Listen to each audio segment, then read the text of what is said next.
Üdvözlöm! Szükségük van egy olyan emberre, aki egy személyben megbízható és pontos tervező, valamint felelősségteljes koordinátor a kertépítésnek, aki megtapasztalta a külföldi látásmódot és képes ötvözni az itthonival, aki a hazai és külföldi piaccal egyaránt képes kapcsolatot tartani.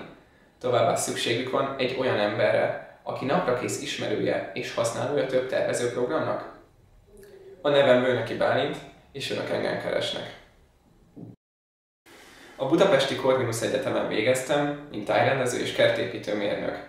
Tanulmányaimat ösztöndíj keretében két neves finnországi egyetemen folytattam. Jelenleg egy kerttervező és kertépítő cégnél dolgozok, ahol fő feladatként kerttervezési munkákat látok el, mindamellett kertépítő csoportot koordinálok. Referenciaként még megemlíteném, hogy az Európa leghíresebb kastélyparkjai között számon tartott írországi Burgkastel területén parkfenntartási és parkrendezési munkákat láttam el. A külföldön töltött időnek köszönhetően folyékonyan beszélem a szakmai angol nyelvet. További információért kérem keressenek fel!